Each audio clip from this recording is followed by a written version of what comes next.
Good evening, everybody, and welcome to tonight's It's in the Ballot show. So these candidates here are vying for your first preference vote in this upcoming Tauranga City Council's local body elections. But with every election, there's one thing standing in all candidates' ways, and that's your vote.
Okay, good evening. We seem to be having a lot of fun there where our main camera feed has suddenly just disappeared, which is a lot of fun on there. Has camera one ended up coming back on the feed again? Yeah. Oh, I'm on feed. Oh, the camera's come back again. Okay, well, that was meant to be a new opening shot that does the whole audience, but it's kind of just went completely wrong. But hey, you know, that's the joys of live broadcasting to suddenly going there. Now, let's get ready, and we'll start getting with the camera back onto the audience. And we got one candidate who's dropped his poster, so can it please go back up so we can do the big reveal? Okay, so let's go from my end. We'll start off one by one, drop off candidate and say who you are. Let's kick off. You need your mic, otherwise those at home can't hear. Jos Nagels. Yep, that's it. Yep. Hi everybody, Shelley Archibald. Hi everyone, Schuler. Kia ora, Bevan Rakoia. Good evening, I'm Darren Gilchrist. Kia ora everyone, I am Charlene Apaapa. Good evening, I'm Gerry Hodgson. Good evening, I'm John Robson. Okay, thank you for that, candidates, on getting our reveal of scenes there. And we do also have apologies. Now, where is it on there? It was Felicity. How do we say Felicity's last name? Auva'a. Yeah, she had to give her apologies that she couldn't make it for tonight's show. Why have I completely lost all the graphics? Oh, they've come back. Okay, so let's kick off with Charlene, your opening statement of why the Bethlehem voters should give you their first preference vote. Kia ora tātou Bethlehem Tauranga residents tonight. I'm excited to stand here before you as a candidate for the role of councillor in Tauranga. Born and raised in Tauranga, soon to be admitted as a lawyer, I will be your checks and balances in council. Additionally, I'm seeking arbitration and mediation accreditation, therefore solidifying my abilities to negotiate. When operating with others, I operate in a way in which I keep my mana and I keep your mana so that we can get to the specific tasks of keeping and pushing forward to address the issues in our city. I believe that effective governance is about making informed decisions that benefit the community because they are for the community. In these final weeks, I'll be walking door to door, asking you, are you enrolled? If not, how can I help you and what would you like for your town, for our town. My website is charleneapaapa.co.nz. I'm also on TikTok. Furthermore to my campaign, it's called Unapologetic. I'm unapologetic to speak on the facts. My website has been called Hard Hitting. It's not personal. I'm here to inform Tauranga and Bethlehem why we need fresh faces. Thank you.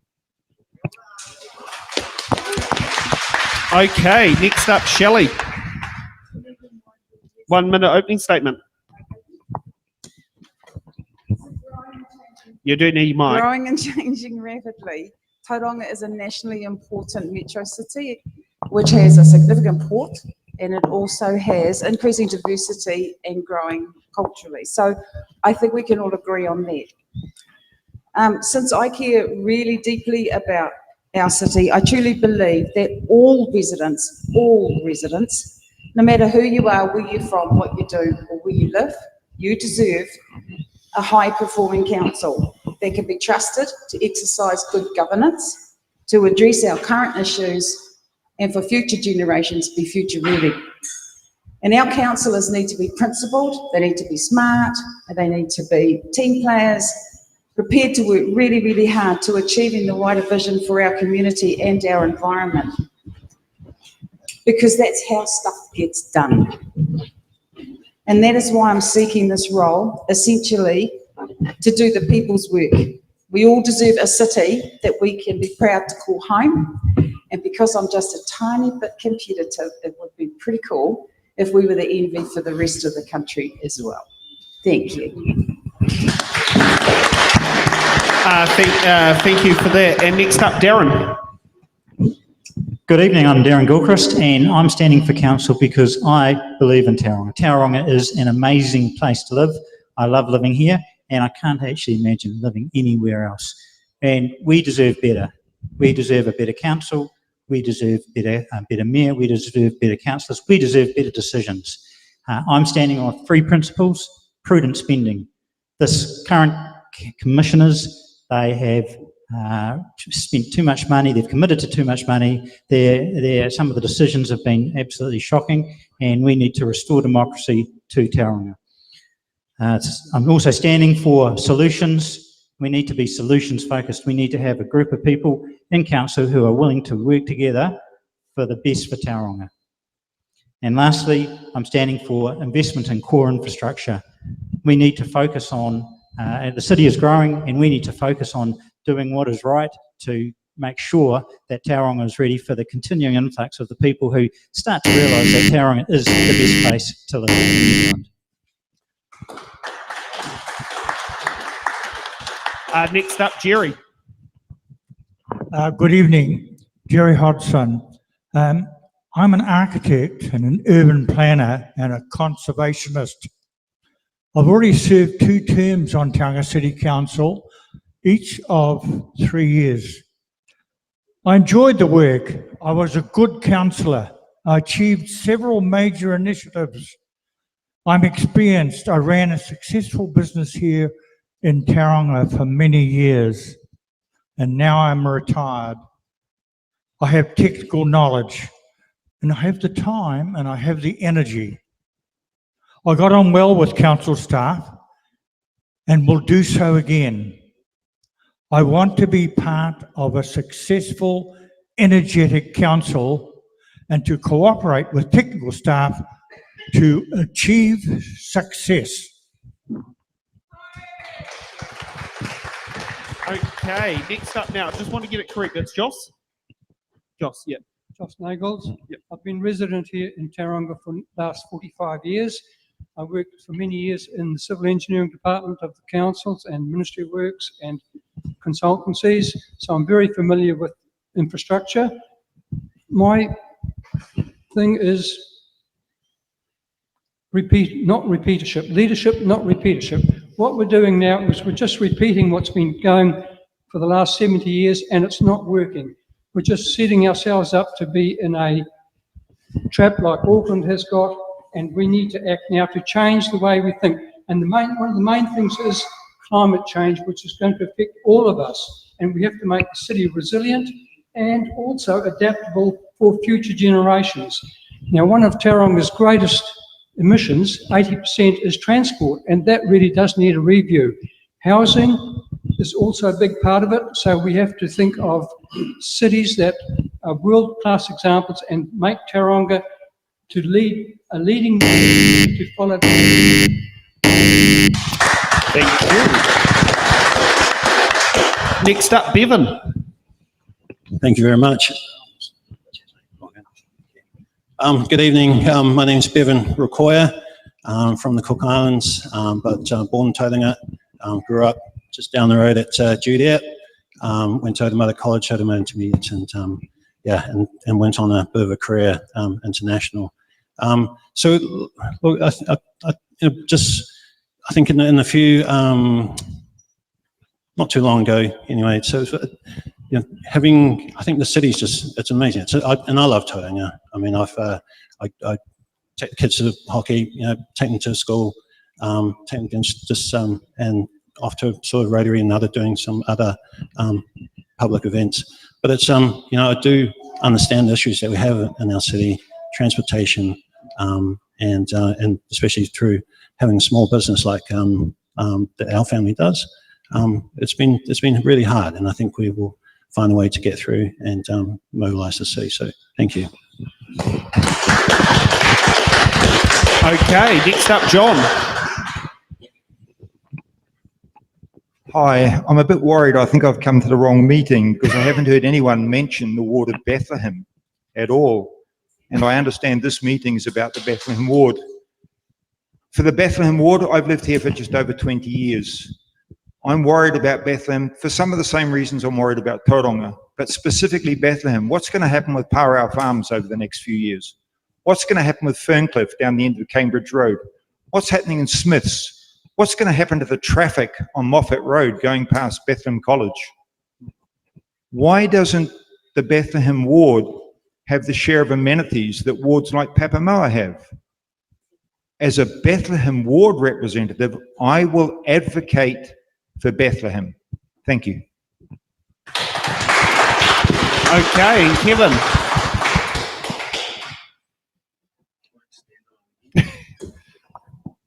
Kia ora, everyone. Good evening. My name is Kevin Schuler.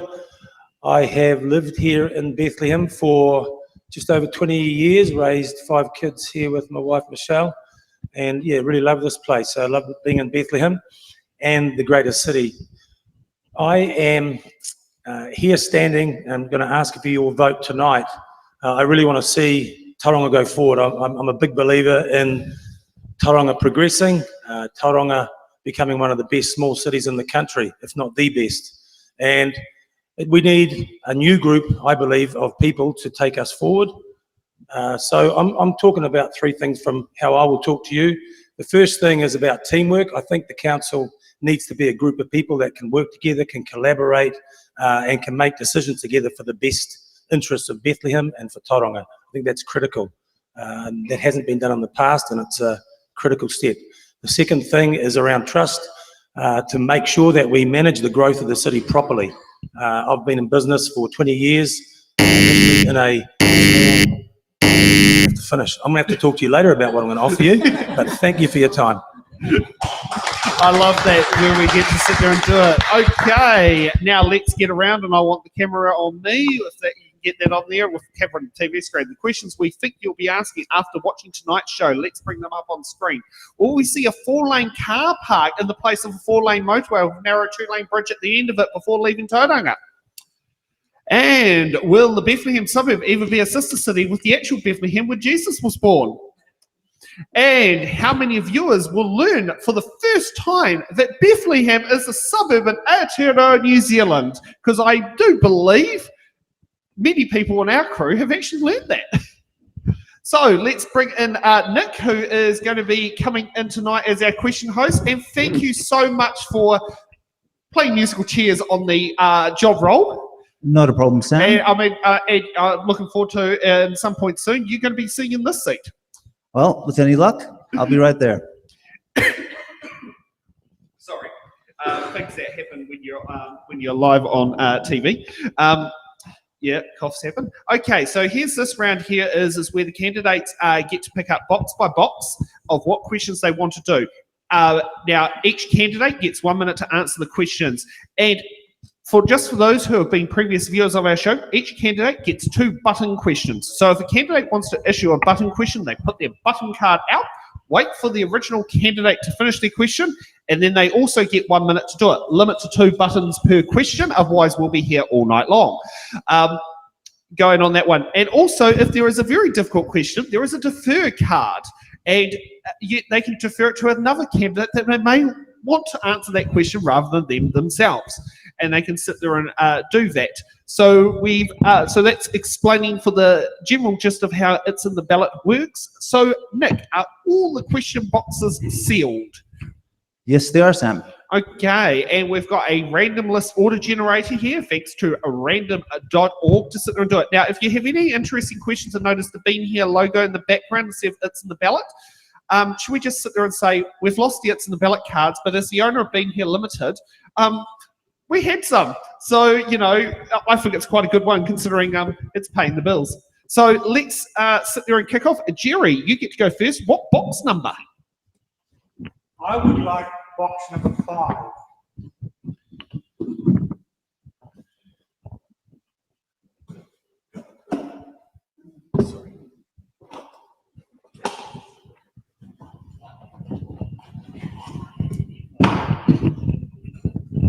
X-ray.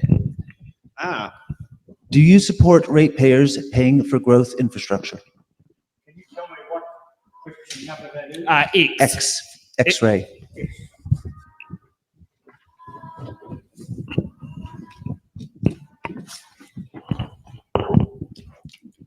We're talking about infrastructure, and it depends. Water is in short supply in Tauranga. I believe it's always been a fail that Tauranga City Council has not been able to supply enough water each summer. So I think that some autonomous supply is warranted. In this case, we should be collecting rainwater from the roof of all houses where we can afford it if you have a garden that you need to water. The same with grey water. Grey water, it just goes to waste, but in fact it's absolutely chock full of nutrients. And if anyone knows about permaculture, they will know that grey water will be absorbed in the residential back garden. And the same with solar power. We don't seem to realise the value that the sun is offering us, so that water, drainage and electric power are resources that we could use and don't. We have Button from John. Yep, go ahead. Yeah, the short answer is no. The current residential ratepayers shouldn't pay for growth infrastructure. It's one of the major problems the city's faced for years. Growth infrastructure has been paid for by the current residents instead of by the people that should be paying for it, primarily the property developers. And the way the funding of growth infrastructure has been happening over Tauranga for the last 20 years, the developers have probably benefited to the tune of something like $200 million that the residential ratepayers have been shortchanged over the last 20 years. So the short answer is no, growth should pay for growth. The developers should pay for the growth infrastructure and keep their hands out of the residential ratepayers' pockets. Thank you. Okay, another Button. Oh, heck, you're going to be standing up very soon anyway.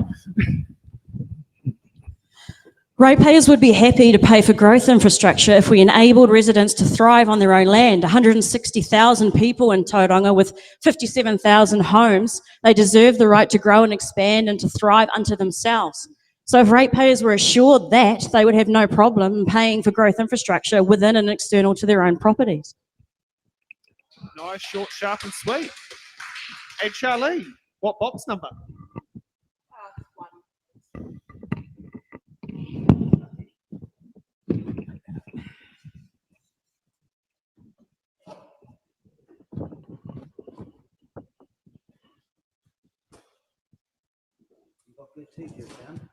Oh, I know. You can thank Packaging Products in Lower Hutt for that, along with the boxes. D. The most vibrant and successful cities on earth have grown societally and economically in part through abandoning concepts of homogenous societies and embracing the diversity of our populations. Aotearoa, New Zealand has a population represented by over 1,500 ethnicities, cultures, and social identities. How would you grow Tauranga through actively celebrating all peoples who call our city home. D. D for Delta. Supportive, active participation and self-education. Self-education will let you know that 74% are European. We've got about 21% who are Māori. Pacific Islanders, 4%. Asian, about 3.5, just below that. We have Middle Eastern, Latin American, African communities in New Zealand, and I had the pleasure of being brought up next to Zimbabwean families. We can't resonate with their diversity and their extremities of their life, but we can talk to our communities and get involved, and that's how we actively celebrate others. Okay. Next up, Kevin. What box number? Box number 24, please. So box 24. And microphone.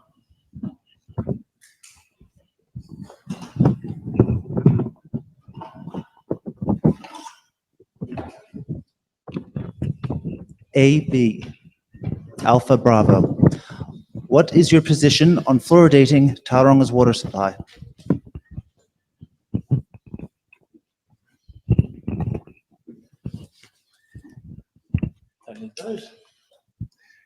Personally, I think that we should do it.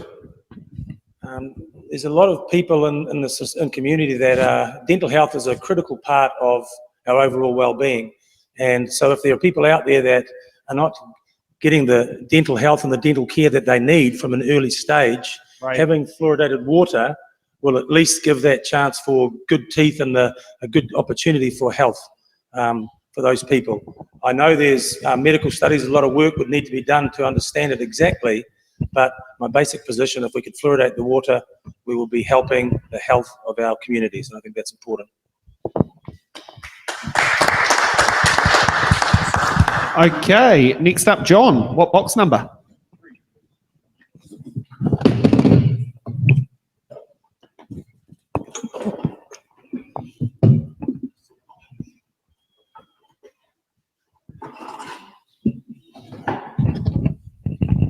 L for Lima.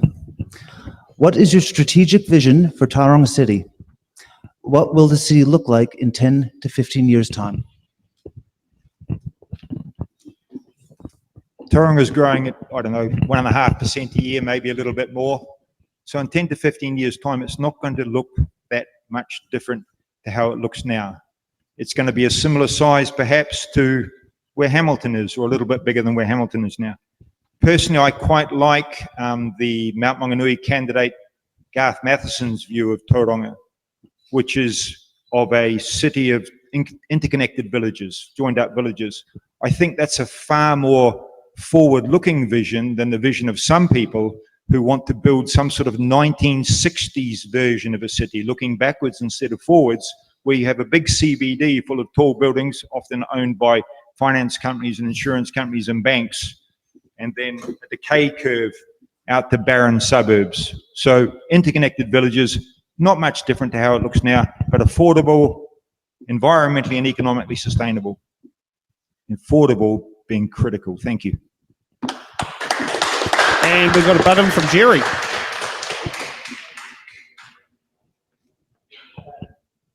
John, Microphone. or a vision of Tauranga. And my vision for Tauranga, say in 15 years' time, that we would be living in a better, a denser, a leafier, a beautifully designed city. This means replacing a lot of the existing stock that is ending its physical life, but the development of existing empty land within the city boundary, empty sections, paddocks, and even farms, into medium density, medium rise, good looking residential, often housing commercial, professional, and small retail activities. There will be less cars, there'll be more buses, and there'll be more bikes, and there'll be better tree planting as well. That's my vision. Okay. Next up, Darren. What box number? Eeny, meeny, 7. Oh, another prime number.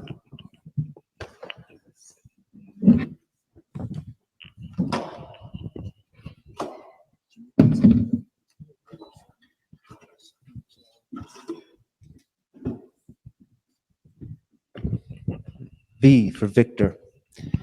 Do you support Tauranga City Council funding our economic development agency at a cost of around 2 million plus per year going forward? Look, I'm really not sure about how that economic development agency actually supports Tauranga, and I'm really not sure that $2 million spent is a wise and prudent investment in that agency. So I would really struggle to justify that cost unless I could definitely see the benefits and how that is actually contributing to the growth and to the community of Tauranga. Okay. Jos, what box number?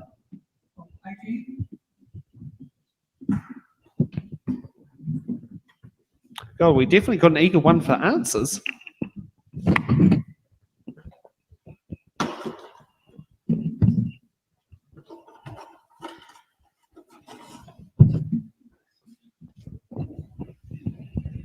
U for Unicorn.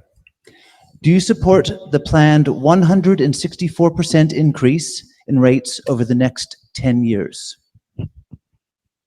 No, I don't support that huge increase. Increases will be necessary, but what the money is spent on has got to be long-term and benefit all the community, for everybody, not just the rich or the famous or the people who've got the big downtown $330 million spend up there. It's got to benefit everybody, and that will be in infrastructure, in housing densification, and it's got to be made affordable and doable. And it's been done in the past. We can do it again, and it's the future for the young people in Tauranga that we have to be concerned about, because it's the future of everybody, really, and it's got to be done in a sustainable way. There's many ideas I've got, which I haven't got time to explain at this short time, but I've got a whole plan mapped out, and also all the ideas how to fix things. It's the way of the future. I'm in touch with some of the world-renowned planners, so it's not pie in the sky ideas. These are real ideas which are improved. Okay, Bevan, oh, we got a button from, yeah, that's fine, Shelley. Try to remember the names. It's all right, I'm still going to be a blur at the end of it. So I just have a slightly different view of the rates increases. And the reason I say that is because the 164%, they're scary numbers by any means, but it is accumulative over the 10-year period. And so just for example, to make it really, really simple, because numbers can be scary and very confusing and overwhelm people, you really need not the number, you need the content, you need the context as well. So for example, to make it simple, I took my rates bill and said, what if we do 10% in the next 12 months? What that extrapolated out to is 96 cents a day or a cup of coffee a week. What if it was 20%? Well, that's $13 a week. And what if it was 30, and so on? But at the same time, life's going on, like central government may be looking at supermarkets and actually trying to put some pressure on to say, get those costs down, because it's 4 years after COVID. Or putting pressure on the petrol companies to say, you put the rates up really high on gas, but you don't take them down just as quick. So there's lots of things going on in our lives that actually to that, and those rebates to help out if you're really struggling. And thanks for actually pointing that bit out. I remember asking, because I'm from Wellington City Councillors, half of them didn't know the rates rebate existed, which was quite disappointing, considering if you lived in Levin, it was the talk of the town. Okay, Bevan, we finally got to you. All good. Let's go number 70. Oh, another prime number. You can tell numbers one of my fortes. It's all right. My accountant does like me. I sit there and make things very easy on the books.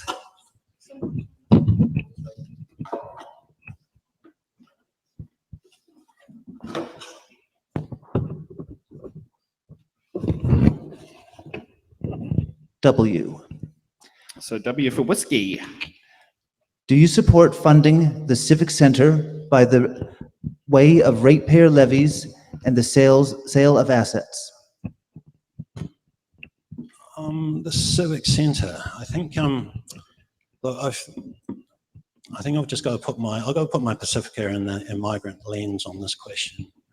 So just recently we've been very engaged with the Pacifica communities and trying to uplift them through language and culture and art and all this. And how do we celebrate that?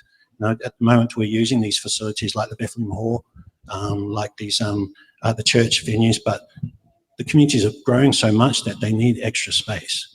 So I think community facilities is such a strong thing that we need to sort of focus on to uplift these communities to be able to share their families and their celebrations, their faith-based services here. So I think with these facilities that we have already, yeah, I mean, I'd like to sort of see that poured into the community facilities spaces, and maybe look at sort of other areas of what we can do in the civic to celebrate those communities when they come together. But yes, I think they need to contribute in some ways to support that. But how else can we uplift the commercial spaces to help sort of fund those areas large? Okay, Shelley, what box number?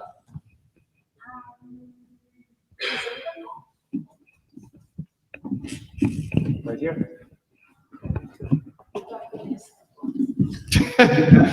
We cannot guarantee that. I mean, Nick doesn't know what's in those boxes. I don't. I shouldn't. That's a conflict of interest.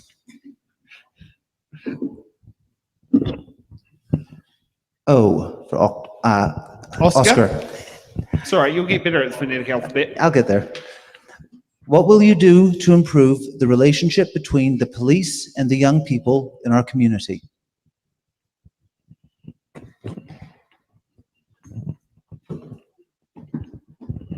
So I think any relationships have to be looked at in a few ways. And one of them is that if there are issues within that relationship, it's actually not a police problem. It's not a youth problem. It's an us problem, because we're all responsible in Tauranga for law and order. We need to actually all step up and do something to assist. So the other thing I want to say is that for most youth, we need to have a better understanding. The frontal lobe isn't mature until 30. I know a few 80-year-olds or 60-year-olds who haven't grown up yet either. So we need to give them a little bit of break and space around understanding all of the things that contribute to why they do what they do to begin with. And we need to support our police as well. And we also could use community amenities and facilities better. We could hold a lot more like experts and have workshops. So it's about all of us contributing. We need to not just be concerned, we actually need to care, all of us together, and that's how we'll get some things, but it's going to take time. And thank you, candidates. So we've got through our first round of questions. So new order list. This time, Darren, you get to go up first. What box number? I will go for 8.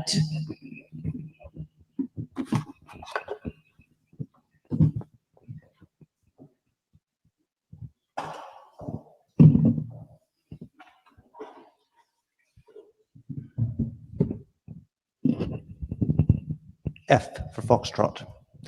Do you wish to promote or delay public transport measures for Tauranga? I'm originally from Wellington. Wellington has an excellent public transport system, and the reason why is that it is fit for purpose. There are trains, there are ride and goes, you can park your car, and everything is centred around the CBD. Tauranga needs a better public transport system. It is not fit for purpose. I don't know what would be fit for purpose, to be quite honest, but I know that what we have now isn't working. You see buses with 1, maybe 2 passengers, sometimes no passengers driving around, and you got to get, it's not an easy to use system. It needs to be convenient. If we want people to use public transport, it needs to be convenient. And at the moment, it doesn't tick the boxes, so we need to do something better for Tauranga. And we have a button from Jos, and followed by Shelley. Yes, well, Tauranga, the transport system here is based on 1960s ideas. I worked in the motorways investigations unit many years ago, and looked at all these proposals for the motorways and that, and on the interchange on the wall was a big photo of the Los Angeles interchange, and I said to the boss at the time, I said, we don't need a monstrosity like that here in New Zealand. You need to double track the railway from Auckland to Wellington. Well, of course, it went down like a lead balloon, but the reality is they do need to do it, and we need to update our transport systems here in Tauranga to properly to a 21st century technology, electrified thing. It's possible. Tauranga is perfectly suited for light rail, buses, trains, and we should be taking advantage of that. It's amazing that we've just spending $1 billion on the Northern Interchange, and they've got $3 million budgeted for other transport needs, but not one mention of a train. And yet they're saying we've got the roads, they're going to planning years of start. And while we're continuing on the buttons, Shelley. Oh, I'm very intrigued by this. I'm also a rail fan, so yeah, we're speaking the same language. As long as you can, if one of you has promised to reinvent the trolley buses working with the regional council, you will be my best friend, considering we know what Wellington did with theirs. So I'm not here to disagree with anything that's been said. All I would like to add to that is we've got to look at our environment, because we need to have green spaces. And I think when I go and see my son in Melbourne, and it's so easy to use their public transport. And also you can go and have drinks and so on and not worry about having to drive home. But I just think we need to think about attracting visitors here as well and make this such a vibrant city that people want to come and hang out here and be in the CBD as well. And to do that, I think that's where public transport would be really cool. Okay, next up, down to the other end of the table, John.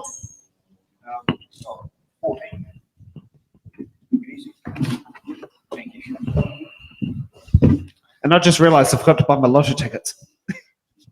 That was something we were talking about earlier. I was thinking, I should buy lotto tickets. 40 would be a good number to come out. Oh no, it's bad luck that we've just gone through. T for Tango. What will you do to help homeless youth in our community? I think the first thing I'd do if I was mayor is probably phone central government and ask them what they're doing to help homeless youth in our community. Because I think one of the things we often see when we talk about councillors, we see scope creep and we see councils stepping in where central government has failed. And it's actually not our role to address that. But what we can do to help is reduce the cost of infrastructure or get more funding for infrastructure to reduce the cost of building in the city. But we have a situation already in New Zealand where Kāinga Ora, who are charged with providing social housing, can't afford to deliver social housing here in Tauranga. This is a central government issue. There's not much council can really do. And I tire of people taking on board issues that should be the responsibility of central government and loading them on local ratepayers who are struggling to live day to day. We've got to get the balance right here, and the balance is wrong. And that question reflects a lack of understanding. Thank you. And I think there was a great part mentioned about what is known as unfunded mandates. As you know, many of the questions that seem to have popped through there. Jos, you get to go up next. What box number? 19. 19. Is that another prime number? I think it is.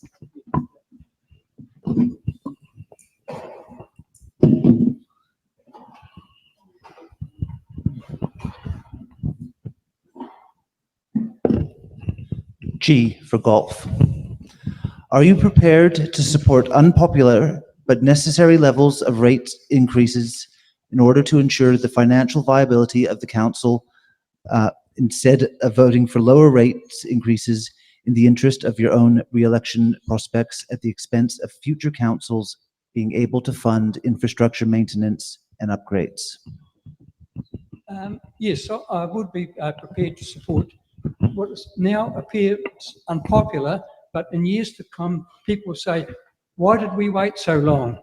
And the thing about funding those things is It's not a question of money, it's a question of accountability. The people who make the decisions should be accountable for the decisions they make that benefit the greater people, because we see so much waste going on in council funding and council policies and that. So, and again, I just draw it back to transport.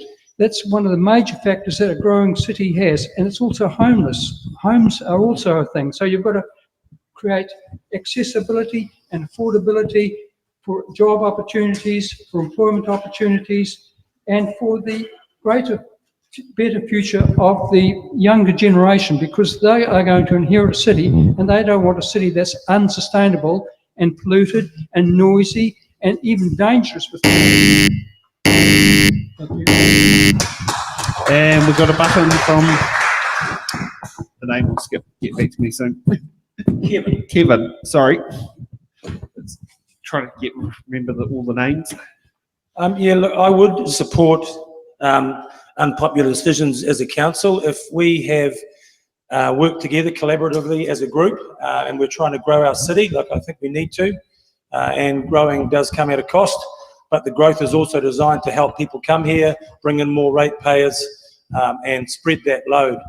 We want to make the city, I want to see the city centre to be vibrant, to be humming, and that's we've got a whole lot of plans in place around the civic centre and improving our downtown to make the heart of the city beat, and there will be a cost to that, and sometimes we'll have to work together as a group to make those decisions that in the future we know we'll all benefit from and have an awesome city. Thank you.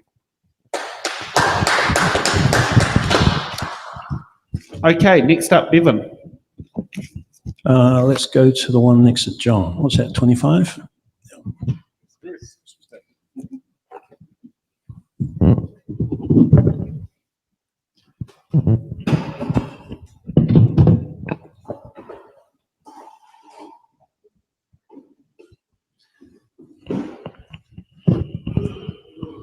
AA. With a CBD that needs revitalizing and a housing crisis, supply and affordability wise, how are cost savings and rate changes going to contribute to this? I think it's quite a tough one to answer this in a minute. You know, I think we all go through this with housing, and it's and the type of housing that's there, and how does that suit our retirees? How does it suit our labour mobility, our seasonal workers that come here? You know, how does it support the students? So it just needs a bit more sort of explanation from my point of view. So I'll be happy to sit down with any of you and share my experience about housing crisis. Thank you. Okay, Charlene, what box number? 24.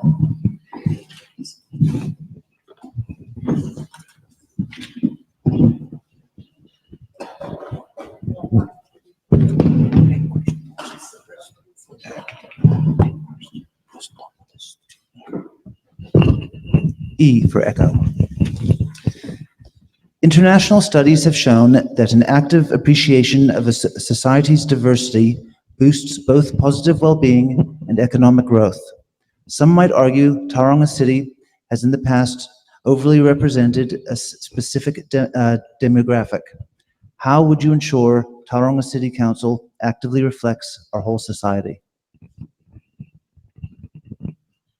By participating in local government elections. God, that's short, sharp and sweet. Gerry, what box number? Yep. Number 13, available. Enough a prime number.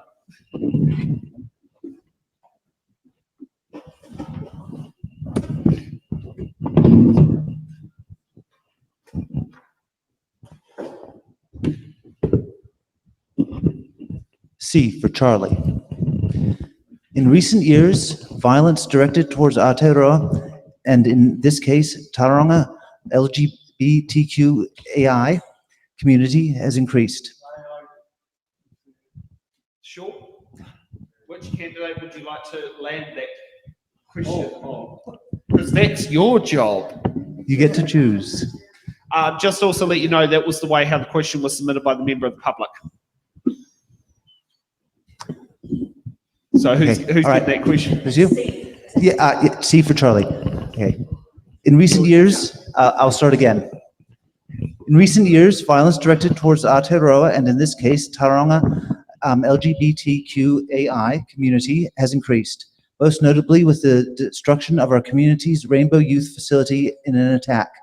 How would you create a Tauranga that most actively promotes an appreciation of our diverse communities? Like, I implore everyone to actively check on their own bias.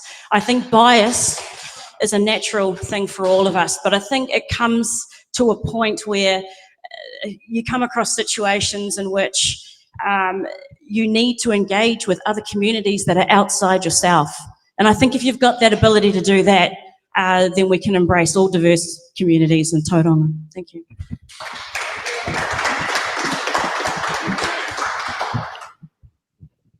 Shelley. The expected number of questions candidates are going to answer tonight. If you think about 8 times 3.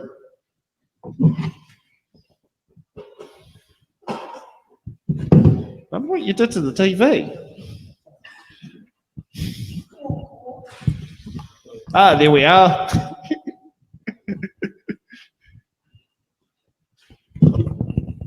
We have B for Bravo.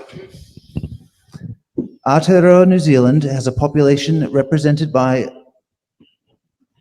over 1,500 ethnicities, cultures, and social identities. Studies have shown that diverse and inclusive societies both increase well-being and economic growth. How would you actively improve Tauranga's sense and celebration of its diverse society? And just to let you know, that has been a double up, as Stacey has just mentioned to me, but let's see what the answer is. It's appeared twice in the show. Yeah, you go ahead and answer it, but yeah, just to let you know, that question has already been asked, just so if people say, shall we choose another box? Let's choose another box. Yeah. Yeah. No, I just heard in my ear going, I think that question's been asked. Careful, button. That's not your fault.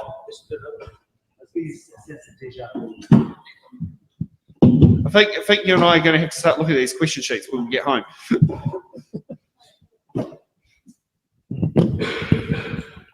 I for Indigo. How will you ensure that public spaces and facilities are accessible to everyone, including people with disabilities? Well, I personally can't do anything about that at the moment, not unless you with me. So I've had some experience in the with disability sector. I have a son who has a learning condition and he's 39, and so for 34 years it's been a real struggle. And like you mentioned too, we've got to get out of ourselves and think of our community as bigger than us, and otherness is being educated about what's important to people, and that's through community engagement. But our community has to have the willingness to actually embrace everyone, because people with disabilities are very special people. They are the people, we're human, and we need to get back in touch with that again. So there are a lot of things with public transport. If we had super cool public transport, that's also got to accommodate people who are in wheelchairs.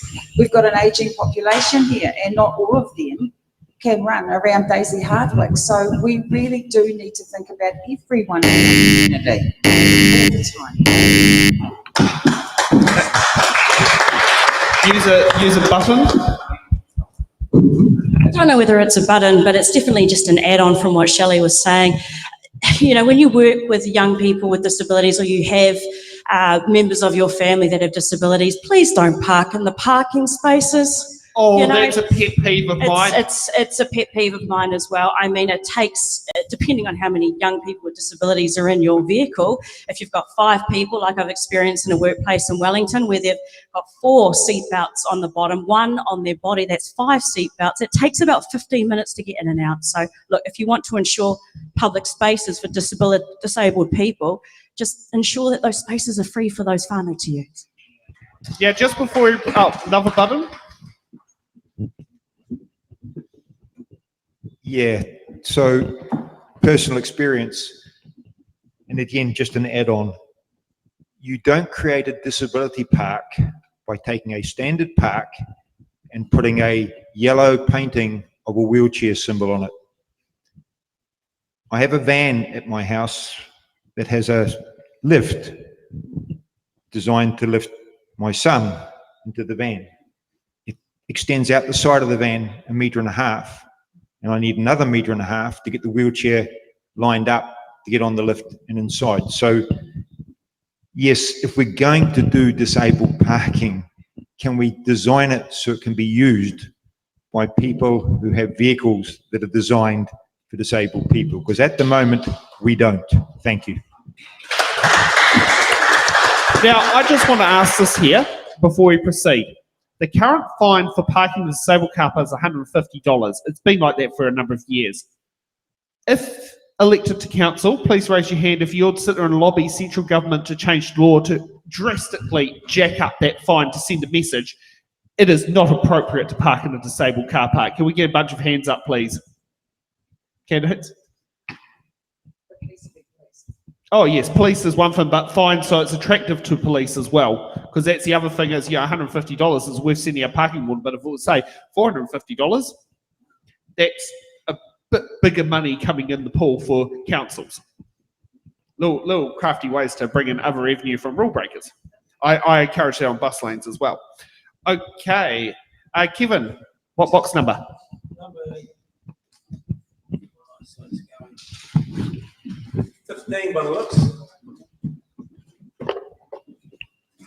You're doing well. No one's actually guessed the number that's not been there. And considering I can barely, yeah, I can't read them from here. And I've got what do you call it? Cleared for driving trucks without glasses. Okay. N. Do you support the revitalized? N for November, just for those who are wondering. Sorry, forgot the phonetic. That's all right. Oh, and it can get mixed up with the M for Mike. Do you support the revitalization of our city centre or CBD? Yes, I do. Just finding my notes. Right. Sorry, time hasn't started yet. Oh, now it starts? Good, thank you. I think I mentioned it before. I think a city needs a heart to beat. I think our central city has gone neglected for far too long, and there are some great initiatives in place now to improve and revitalise and make our heart of our city a destination where people want to go. And you make it a destination where people want to go. You bring activities, you bring events, and you bring energy into the city. I think it's a great thing. You'll also, with some of the plans of revitalisation of the city centre, to bring up some more intensive housing there, to bring more people, so there's less time in your cars to actually be there and enjoy that part of the city. I think it's a really, really good idea, and it can become a real thriving part of this awesome city. We've got some great suburbs which we want to keep and want them to grow as well, but a heart of a city is really important. I'd love to see the central CBD of Tauranga as good as anywhere in the country. And we have a button for Jos. Jim's right. The CBD should be revitalised, but not by putting $305 communist monoliths there. It really should be the centre of activity and people coming in from everywhere. And the way to do it, and to have the most busy and useful building in the city, would be to have a railway station with active railway working and light rail coming up Cameron Road.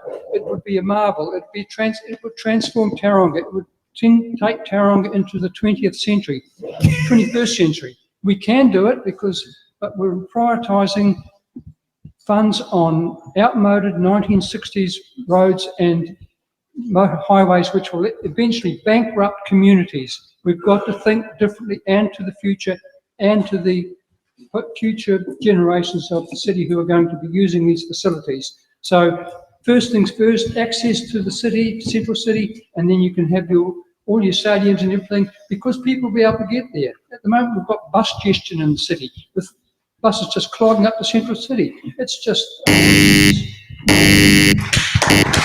Okay, we've got 5 minutes to a mid-time break, but I think we need another round of questions. So can we make these quick, fiery ones? Okay, Jos, you get to go up first. What box number? 12, is 12 still there? It doesn't. No, still at the minute, but be quick and snappy. No filibustering.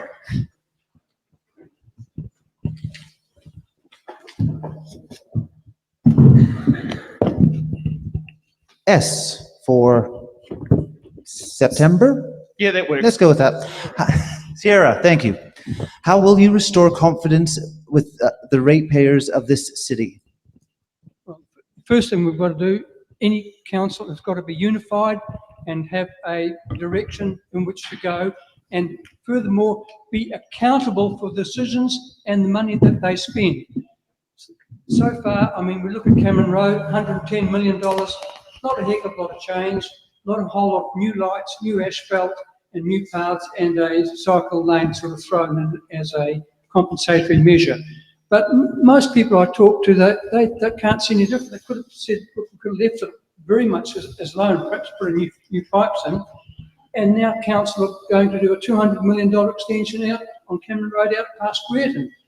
And I think money is better spent in other things. $200 million on Cameron Road, it's okay how it is at the moment, and you've got to think of something better that's futuristic. Putting light rail up Cameron Road, that would go a long way, or even electrifying the route up there. We've got to think in those.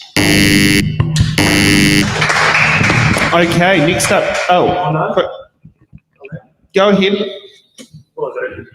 It makes sense. 30 seconds, I hope. I think the ratepayers will accept change and will accept growth and will accept increased rates. But I think the key thing is a performing council that works well together. We're collaborative. We work as a team of 10. We bring all our diverse ideas to the table and we make the best decisions for the city. I think it's that simple. So rates are part of the equation, but a strongly functioning a council that's serving your interests is the way to go. Okay, Gerry, what box number? 22. Oh, that's a good date. My birthday lands on that day. No, but it's good. It was the first thing that came to my mind. H for hotel. Do you support the proposed CBD stadium? What number? Card number? H for hotel. H for hotel. I used to live in this area. No, I do not support a new stadium at this time. It would be too small. We're a growing city. We're a burgeoning city. We're going to be a huge city once. I would prefer, as an alternative, that we should look at Bay Park to improve that, to rebuild it, not to ignore it. I would like to see Bay Park. It's a pretty plain-looking building at the moment, but if its architecture could be improved, its facilities improved, its weatherproofing improved, it would be a far better option. The parking's there and the access to intercity is very good. Tauranga, Rotorua, Wakatani, and so on. Okay, Bevan, what box number? Kev. Bev. 16, please. I really like it how no one's picked a box number that's not there. I think this is a record.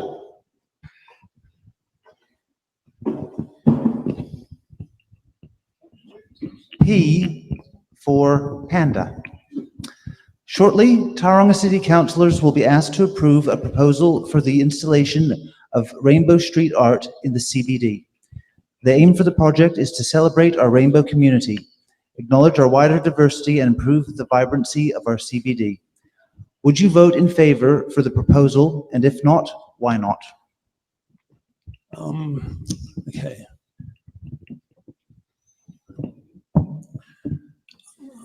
I think there might be a better way of celebrating the rainbow community, and I don't know if it's enough of sort of putting sort of rainbow colours on the street, but I certainly believe that if they had safer community facilities, that they are able to thrive as community leaders, and they can lead their communities.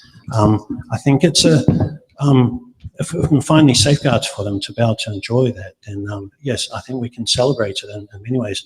And if it's a meaning of celebrating an arts sort of rainbow event in the CBD, then yeah, sure, I'd love to see them celebrate that.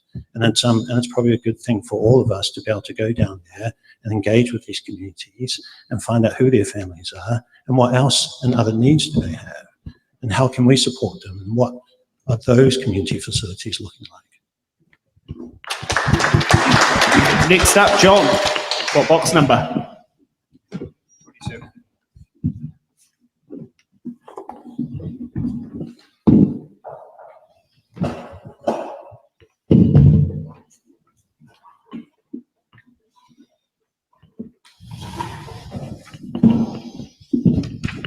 Z for zebra. Are you able to pronounce Tauranga correctly? And are you familiar with the local iwi and hapu in our city? Right. I'll give Tauranga a shot, and I just have.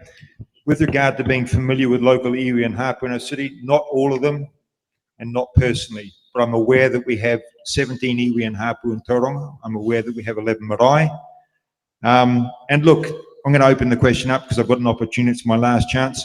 I'm actually against Māori wards because the diversity within the Māori community, I don't think can be represented by one person, one ward in a city this size.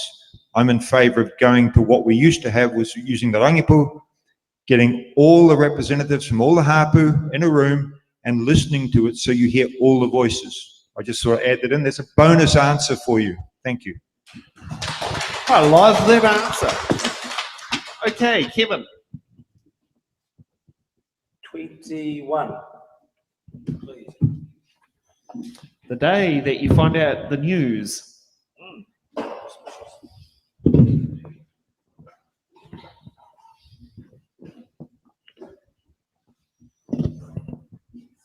J for Jaguar. Yeah, that works. All right. Given the well-established evidence globally and within New Zealand that congestion is increased when more and bigger roads are built, and also that congestion is bad for the economy, including wages, what policies would you support to improve the mobility of residents around Tauranga City?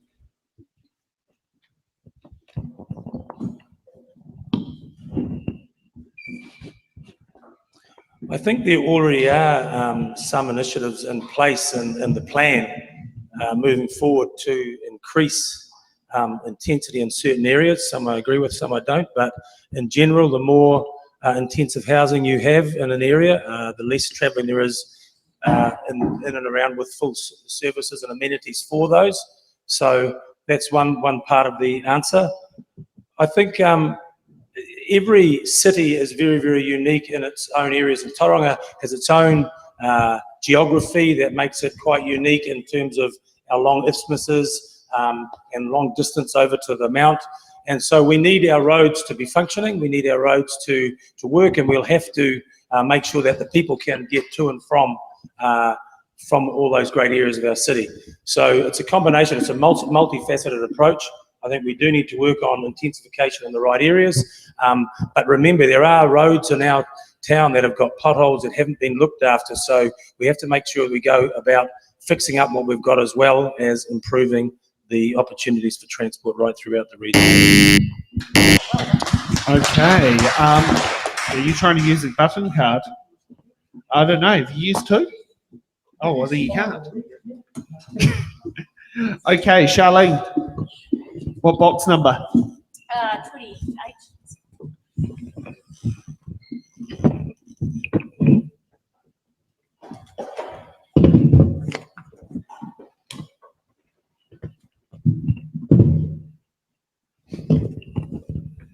A, for Alpha.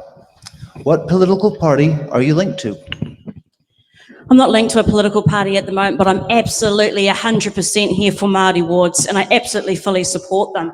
What I heard over here was I don't know local hapu and I don't know local iwi, and I don't support Māori at the decision-making table. For the last 200 years, that's all we've had, is one ethnicity at the decision-making table. We've got here questions about diversity. I'm absolutely in support of that, and that's my answer. Okay, Darren, what box number?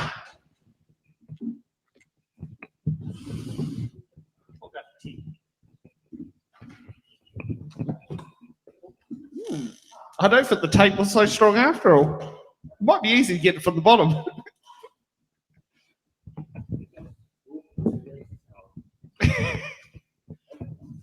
the Lee Tower boxes. Yes. M for Mike. Do you support a museum for Tauranga City? Museums are great places. I love museums. When I have travelled, I've always tried to go into at least one museum in any of the cities that I've been in. They're amazing. However, they're also expensive.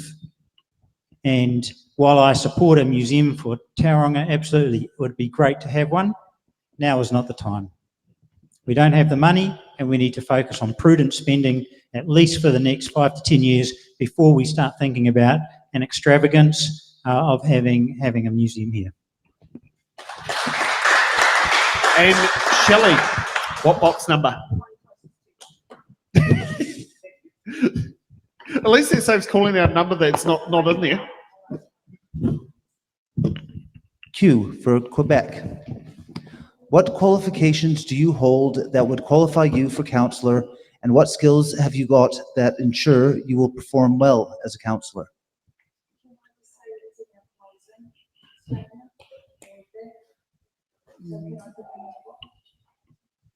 Okay.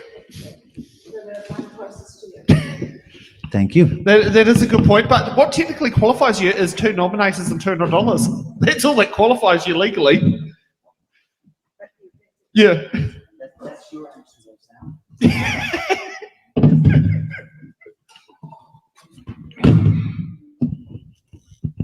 R for Romeo. Do you support the debt increase of around 1 billion today to 3 billion in the next 10 years? So I'm just going to repeat, in my professional life, I worked for multi-billion-dollar companies, and I know again, and I've said it before, these numbers sound really, really scary. But that's actually what it's going to take to build a vibrant city that's economically strong, where the housing's good and our roads are good, and we've got a beautiful, vibrant city centre as well. It costs money, and there's no other way around it. At the same time, we've got to protect and enhance the environment. So all of these things come at a cost, and you get what you pay for. So my thing is, I think we need to invest, because there's been several years where there was underinvestment, and look where that got us. Because in the end, underinvestment costs us a lot more, but not for us, for our mokopuna. And we need to seriously think about that. Thank you, candidates, for doing that, and thank you for getting through. Oh, we've got another button before I wanted to call a break. Yeah, I just want to have a word about that increase in debt. Now, debt has to be paid for. It's going to be paid for in higher rates. It's going to have to pay for the interest, and that is a massive increase in debt over a very short period of time. So we need to exhaust as many other avenues by prudent spending, focusing on what is core infrastructure and essential services, and leaving some of these vanity projects to the future. So we need to be careful how we spend our money, and I think that's what the people of Tauranga want. They want prudent spending, they want responsible council decisions. Thank you for that. Okay, we will take a break now to give these candidates a bit of a rest, and we'll come back soon for hard-hitting questions.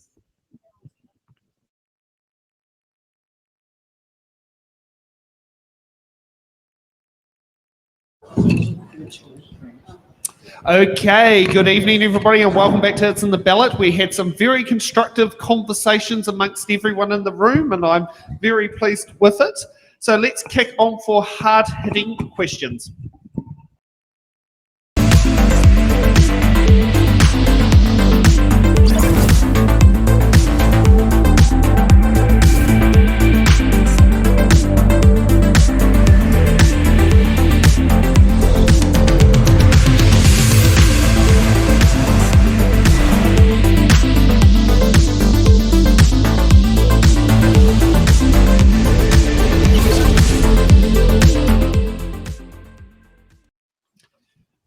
Okay, so hard-hitting questions are those questions that we get every candidate to answer. You cannot use your button cards, you cannot use your deferred cards because everyone's expected to sit there and answer it.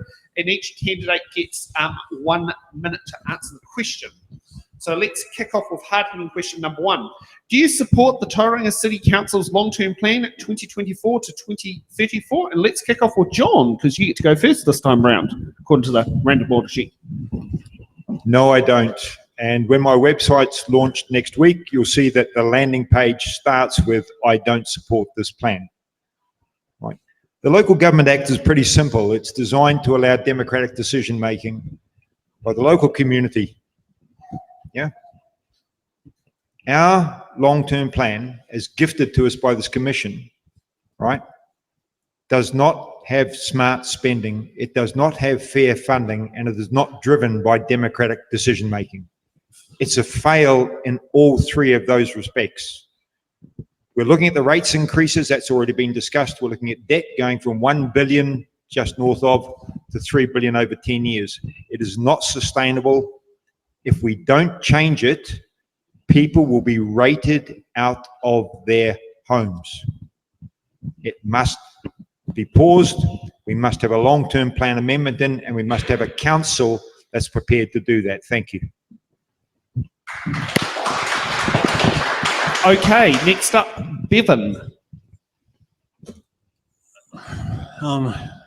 Look, I think it's I'm a first-time councillor, so but my sort of lens that I put on through my community services and just my career background that I have is that, I mean, it is an enormous vehicle to be able to sit in this room and sort of figure out how do we move forward, how do we mobilise ourselves, right? So I think with the long-term plan, 2024, 2034, I'd like to sit right next to it for the rest of the 4 years and just monitor the effects and the decisions that are made in this chamber that will have long downstream effects that could affect vulnerable communities. So that's my position in this.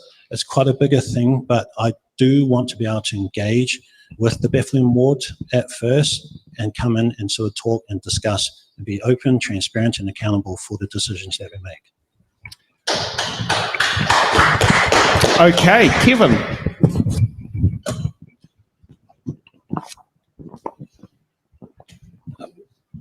Firstly, I suppose I'd say that the commission didn't ask to come here, and they were appointed, and they inherited, some real challenges.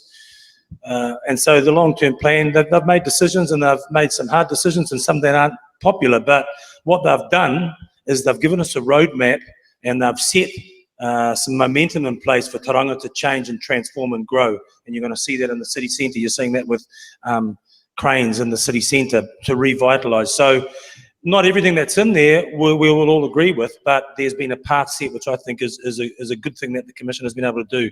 It's a living document and a roadmap, and then we'll have the chance as a council, as we work through and consult with our community and find out what's best and deliver value for money, to make the changes that we need to make Tauranga a better place. So maybe not perfect, but it's a start, and it's a good start, and I think we should follow it to get where we need to. We've got to address how we unlock land and housing to sort out 5,000 houses. We've got to get better amenities for our people. We've got to bring life back to the city centre, and I've got to sit down because my time's up. Okay, next up, Shelley. So I too actually agree with the long-term plan, because part of the long-term plan, well, first of all, there was extensive community consultation, so people had their voices heard. Second, I believe that the city strategic direction, which is part of the long-term plan, that's got 5 priorities that really float my boat. Enabling housing delivery, addressing transport issues, investing in a vibrant city centre, which we've talked about those things already, improving community facilities and amenities and how we use them going forward for our diverse, increasingly diverse cultures, and protecting, really important, protecting and enhancing our environment. Limited resource, and we've got to be wise when we use it. And there's 3 ways to do that: appropriate investment, fully committed council, and council working as a team with council staff, strategic partners, regional and central government. That's how stuff gets done. Okay, next up, Charlene.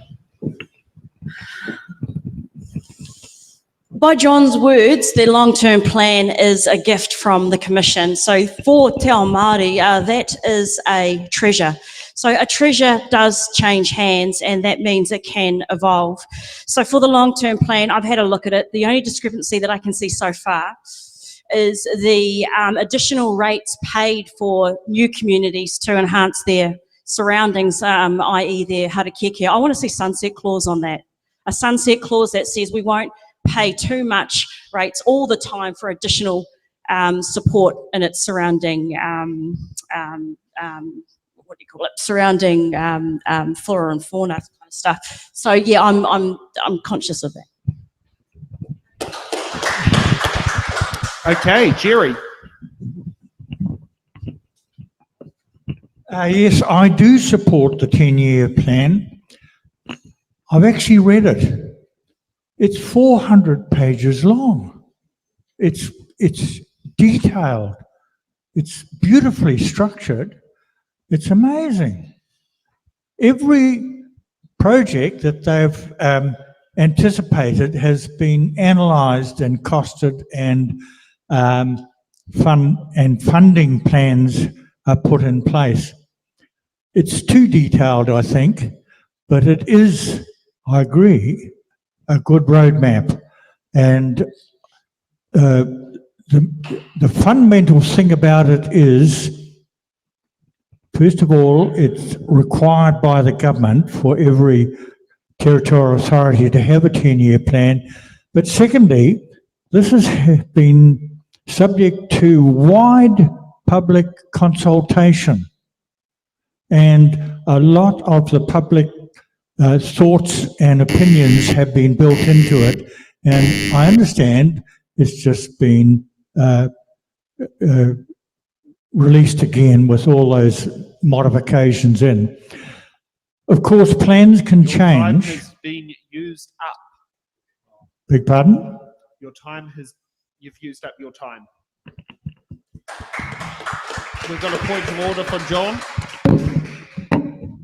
Yeah, I raised this with Sam in a pre-meet, that if someone says something that isn't actually correct, we should have the right to call it out. The funding required by this long-term plan is not in place. There are 3 issues raised by the Audit Office, 3 significant risks with regard to funding in this long-term plan. The funding is not in place. Everyone needs to understand that. The funding isn't there. It's not in place. Thank you. Okay, let's go on to Darren. And thanks for that, John, as from your experience as a former councillor.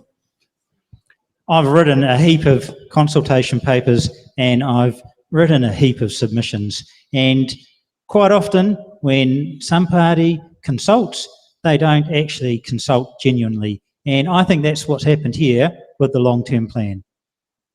It is not actually resulting from the submissions that were raised. It is not in the best interests of Tauranga City ratepayers and the community. This is a path to debt. It is a path to increased costs. It is a path to increased rates. It is not going to be a good outcome for our community if we go through this long-term plan. There are some good components, so targeted rates on those who benefit most, that's a good idea, but selling assets, so there's got to be a really good reason to sell assets. Are you going to get a better return from the investment that you make from the sales of those assets? And even the simple things like charging for the use of sports fields. What do we want our children and our youth to do? Let's get them out involved. And Jos. In its present form, I don't support the long-term plan because it misses out a whole lot of things.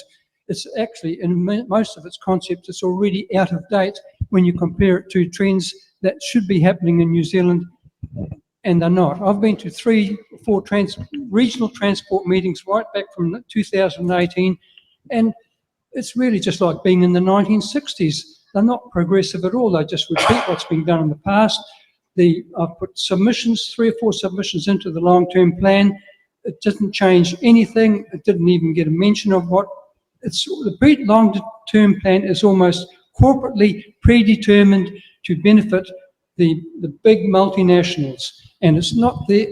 It's 400 pages. It should be about 4 pages of bullet points, and then the detail comes after that. The long-term plan is, I agree with what John said, and it doesn't really specify where the funding is coming from to even support it. So it's a bit of a guess. Okay, now let's get on to hard-hitting questions. Number 2. Yes or no, do you support the establishments of Māori wards, and why? Let's kick off with Charlene. Aye. Why? Ake.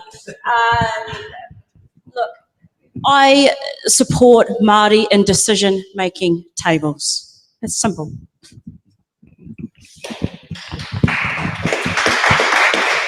Jos, you're up next. Māori wards, it's quite a new thing, so we have to see how it goes, because the way it may happen, it may benefit, or there may, and as it's been said, there's 17 different hapu here, and they're not all going to agree. So we have to give it a go, but if it doesn't work out, then we have to go to plan B, which something will work out. It's quite new, so it's important to take notice of it, but it's got to be subject to the best fit in the community and the future of Tauranga, how things are going to work out for everybody, because we're all human beings, we're sharing this planet, we're all in this together. Okay. Darren. I support Māori being involved in consultation and decision making. If that's through a Māori ward and that's the best way of doing it, then by all means, I have no objection whatsoever to Māori wards. However, is that the best way of getting full community consultation and involvement from Māori? Maybe, maybe not. Maybe there is a better way. Maybe there is some way of actually working with all the hapu in the region, as opposed to just one representative who's been elected under the Māori ward. John.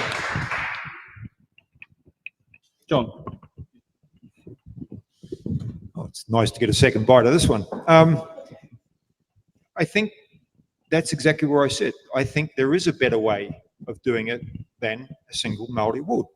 I come back to it. When I was first on council, 2013, I sat in a committee called the TCC-TWC, so the Tangata Whenua Collective and TCC. There were 6 councillors and 6 representatives of Tangata Whenua. We had good discussions, right? But what there was a diversity of opinion, and if you know the history of this city and you know the 3 primary iwi of this city, you will know they don't always agree. Ngāti Ranganui, Ngaitarangi, Ngāti Pūkenga, they're not always in the same place. You need to listen to all 3, and if you've only got one person representing Māori ward, I don't think you've got the necessary diversity of voices from the Te Ao Māori.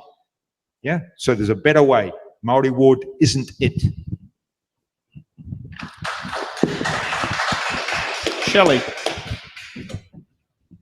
So I support the Māori ward because I think we've still got a long way to go, and I think this is sort of part of that journey.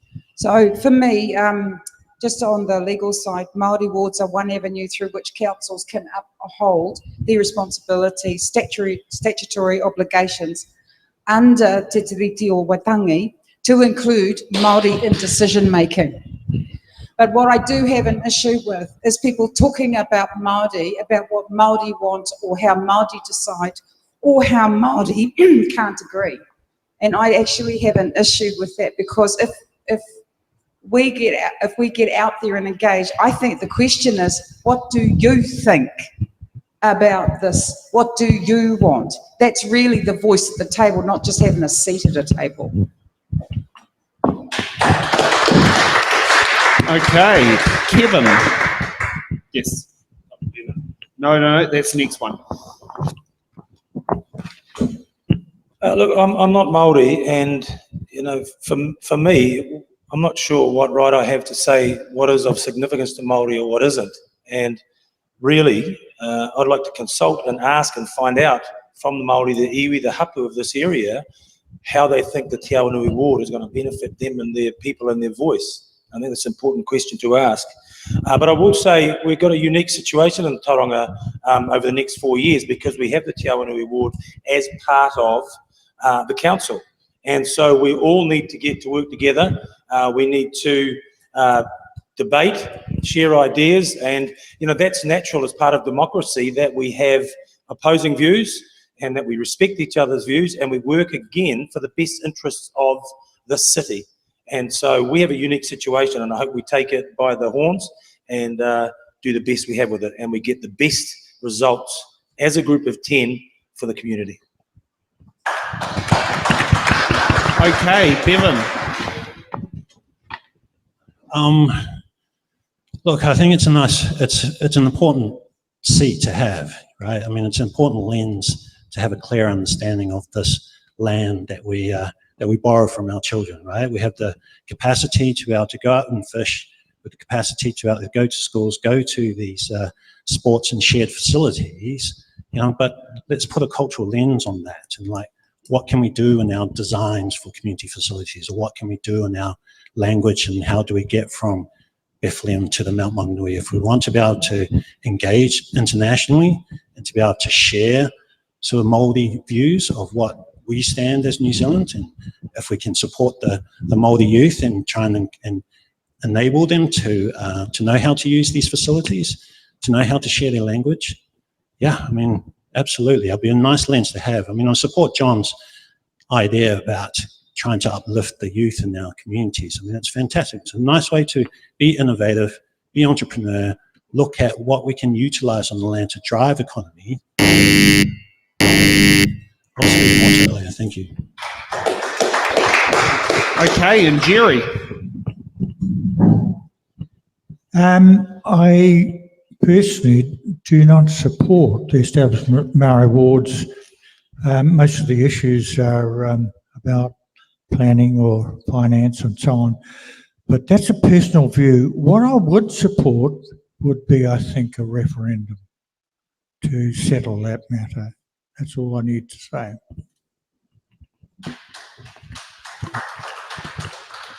Okay, thank you for that. Now let's get on to hard-hitting question number 3. How will you ensure the voices of young people who often are at work or school during public meetings have their voices heard in local government decisions? I haven't quite, now I'll just refresh the list. John, you get to go up first. I think this question was answered quite well by Greg Brownless at a meeting we had, might have been at Welcome Bay Community Centre. I think a youth council is a good idea. And we used to have one, and now we don't have it anymore, and I don't know why that is. I don't know why the Commission didn't support a youth council. Perhaps someone could ask Anne, or maybe she's already in Sussex looking after her cottage. Well, maybe someone needs to email her.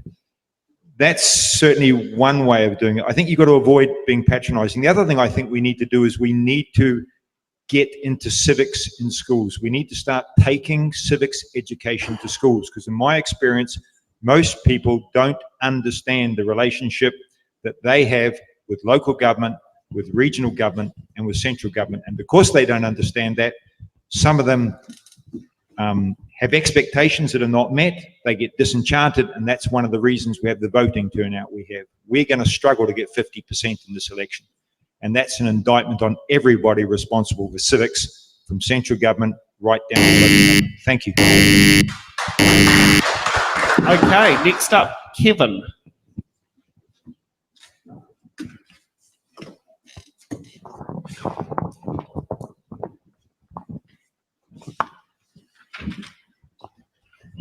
I suppose if I'm involved in the council, really we are here for the future for the young people of Tauranga. What we do over the next 4-10 years is going to set up better lives for our kids. So that's a really important thing. I think for young children to be involved, I think education through school and getting them more interested in their local body politics and their environment and their community, ways that they can serve, and generally raising that awareness amongst younger people will help them want to be involved. And I think that's a big part of it. A lot of children, younger people, are at a different stage and age of their life. And so ways we can enable that. I think using the digital media and using other avenues as well to connect and give them opportunities if they're at work or at school, to connect to the meetings, to listen, to be part of it if they're interested, to help them choose the path of community service earlier and be part of the future of the city. Thank you. Jos. Young people, they are at a stage of life where they're busy in a different sphere of their thinking. They're getting on with life, they're wondering what to do, and they're aware of things that are happening in the community, but it's not their prime focus. But one thing that's they're very focused on and they're very worried about is how the future of the world and the livability of the world is going to affect the sustainability and the climate.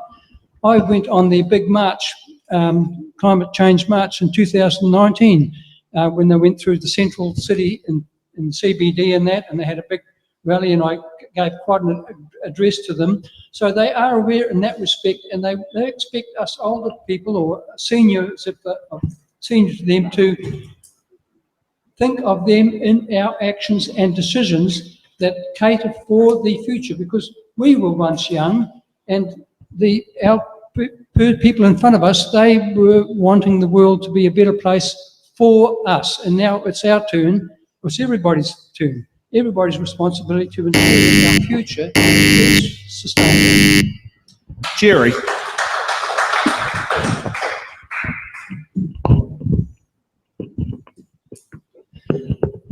I have been campaigning by doing a lot of door knocking, and so I've spoken to a lot of young people, and the impression I'm getting from those people that they're interested, they're aware, they want to vote, they're asking good questions. I'm not sure what the answer to this question is. People need to understand that young people are interested in local affairs as much as anyone. How will we ensure that the voices of young people have their voices heard? I think they're quite capable of earning that themselves. Okay, Charlene. One day we're going to have young people come into local government between the ages of 18 and above, and when they do, we support them and we wrap around them and we say thank you for participating. But that is going to happen, and I'm really glad that John said something that we agree on. I'm fully supportive for a youth committee at Tauranga City Council. Okay, Darren. Yeah, I agree with John and Charlene. I think we need more youth representation and some kind of avenue for youth to be able to actually communicate better with council. I've got 3 young adults, and one of them is actually interested vaguely in politics, and 2 couldn't care less. So we've got these young adults that are the youth of today. They're the adults. They're the future of our city. They're the future of our country. And we need to ensure that they have a vibrant, affordable, sustainable society, and we need to consider how what we do now is going to actually benefit them for the long term. Okay, Shelley. So it's kind of interesting because we go about youth as though they're a group over there, but we've actually got 6 generations now in our increasingly diverse society. We've now got Gen Alpha, who are probably about maybe 10 years old right now. So we all live in families, and some families actually have all 6 generations. The thing that's the through line in terms of all of the generations, they do want a deeper relationship with council. So how do you do that? the through line again is technology. So meeting each of those groups where they're at and whatever is comfortable for them. So most of the generations want something simple and easy, because I don't think any generation has actually said, yeah, give me the hardest way to contact you and I'll run with that. So every generation wants simple and easy engagement and ways to connect. And the other issue that I feel is if councillors could maybe do some mentoring program, because our council should represent how our society looks, and it would be great to have some younger people on council. And Bevan. Thank you. Look, I'm a sports manager of a hockey team. So I pick them up from school and take them from Bethlehem to Blake Park. We got to mentor the captains. So there's an idea out there of how can we enable captains, first captains, second captains, or even sports captains to be able to stand up in a camera setting like this, or be able to share their view of the game, to be able to speak on as a captain on behalf of the team, right? So how can we enable those type of opportunities for them? If the Rainbow community can be able to share that, to be able to understand it with their communities. I mean, I'd like to see us sort of find ways of enabling training and governance. How can we get more voices to be able to understand what it means to be a board member or a president, or a secretary? So how can we establish that so they can learn? The volunteer sector is such a significant space. It's always difficult to try and find a succession plan and find leaders to come and step into that. So, youth can start in that position.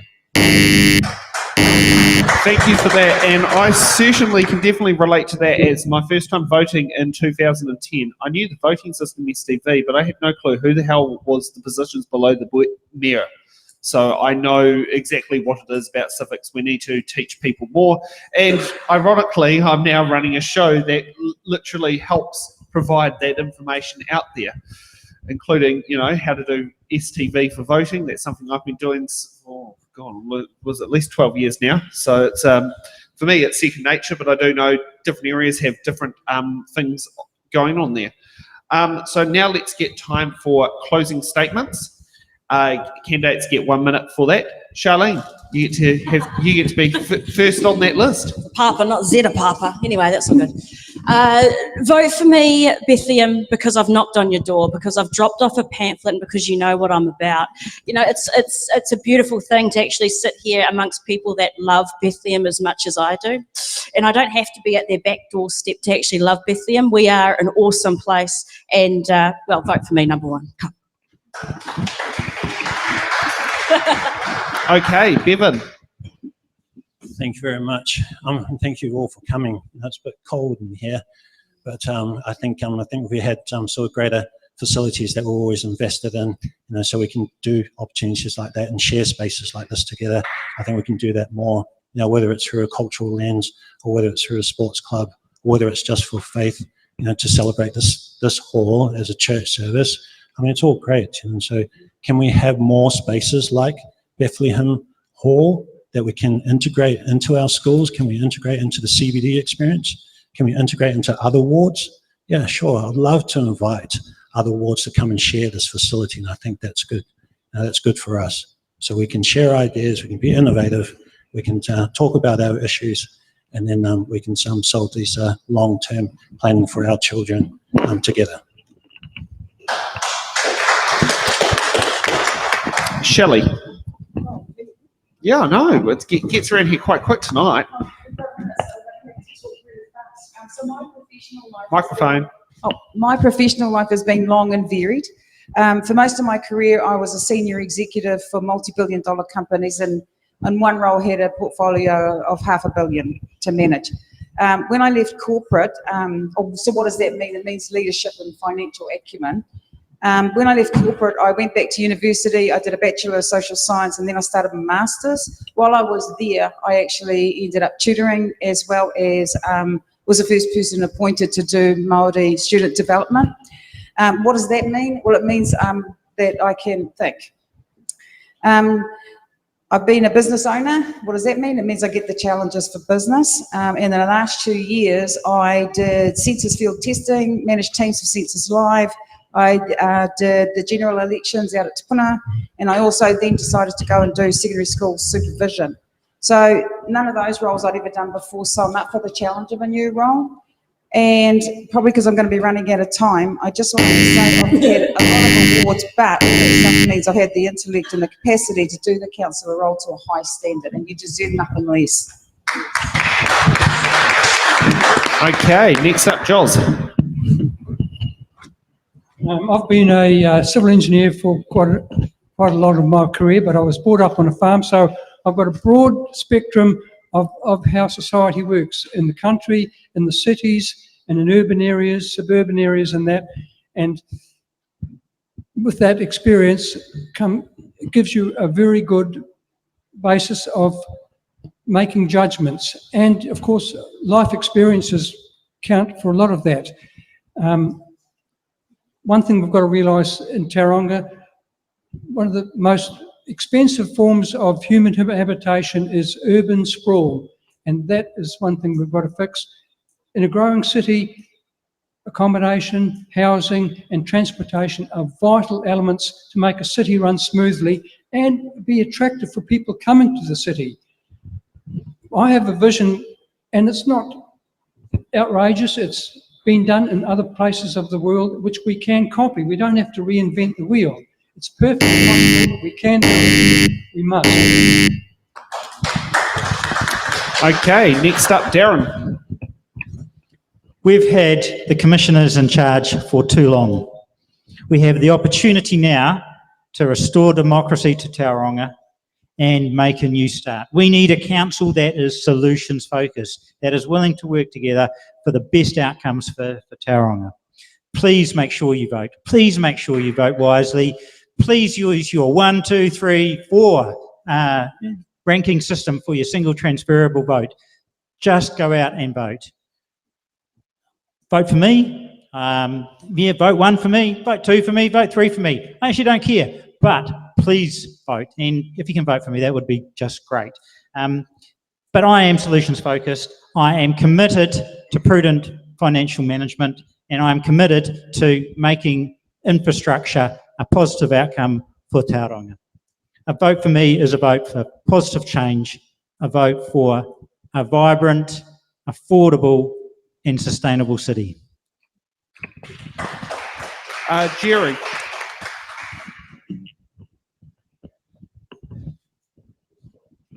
I thought there would be better questions tonight. I'm sorry. Questions about the 10,000 shortfall in the housing stock. Questions about the cost of compliance. Some compliance costs are very high.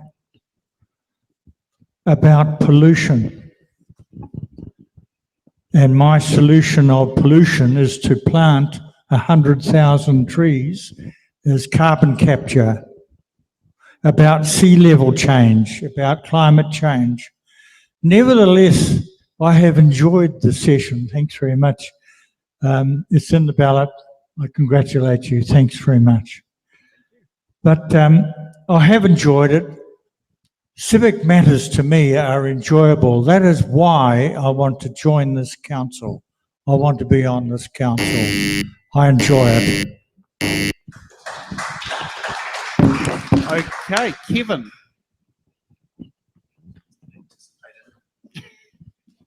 Firstly, like I said at the start, I've raised 5 children here with my wife Michelle, and we love the city. I really want to be part of shaping Tauranga's future. I want to be part of making this a city that my children want to come back to and live. And I'm a bit selfish. I don't want to go too far to raise my grandchildren. I want them to be here. I want this to be an awesome city that we're all really, really proud of. It's good. We can get better. My background, my life's been in sport, high performance sport. I want to contribute to a really functional, collaborative team environment that makes decisions and for the best of the city. We can't be plagued by the past. We can't have this indecisive group of people. We have to be a unified group. So the teamwork side for me is really, really critical. And I want to work my butt off for the people of Bethlehem, the people of Tauranga, to make this city better.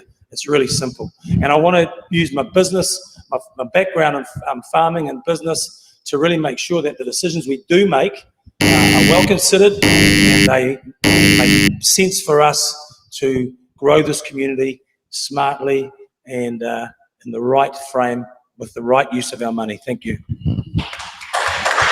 And John.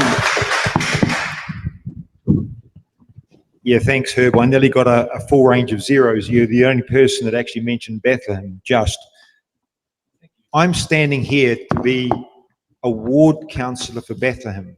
So what I will do is I will advocate for Bethlehem. I've raised the issues already. We have issues about what's happening with intensification here. We have 3 significant blocks of land that plans are being made to put housing on, but I don't see commensurate investment being promised to the Bethlehem ward with regard to our roading systems.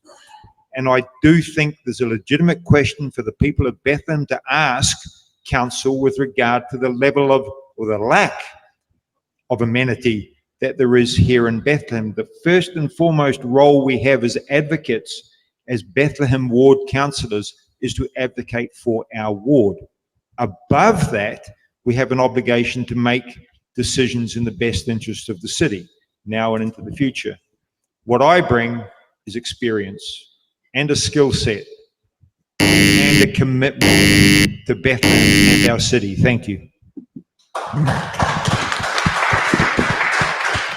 And just for those out there, STV is the single transferable vote. In order to be the final top winner on the last iteration, that candidate has to have at least 50% of the vote plus 1. Your second and third and fourth and fifth preferences are very important when it comes to voting, because that will shape who ends up becoming the top candidate. And that's the joys about single wards. Who's in the top role will have on the last iteration at least 50% of the vote plus 1. So thank you that, and thank you for all the candidates here tonight for being the first Tauranga City Councils It's in the Ballot show. It's quite a brave thing to sit there and do, and as I can see here, there are other candidates sitting in the audience, and I can tell you only 2 candidates who are standing in this local bodies have actually been on It's in the Ballot, so it's, you know, it's really good actually having that. Thank you so much for being here tonight. Can I also sit there and thank Ian, Ray, Nick and Stacey for making the show happen both here in studio and remotely from Wellington. It's not easy doing that. And can I thank the audience for being a part of the show tonight, for being here. Thank you for giving us a full room. Feels like a full room, and met some brilliant people here. So it's definitely on that. We will be having, we've got 3 shows tomorrow, so this is going to be quite intriguing. We've got all at the Papamoa Community Centre. At 1 p.m. we'll have the Arataki Ward. At 4 p.m. Now, I stand to be corrected as Moa Mount Maunganui Ward. I might have that wrong, just because the first section I'm not exactly sure how it's meant to be said. And then for the third show at 7 p.m. we've got the Papamoa Ward, so it's going to be a interesting set of day going out tomorrow, but it'll be the first time we've done 3 shows in one day and trialling out the approach, but it's definitely worth it.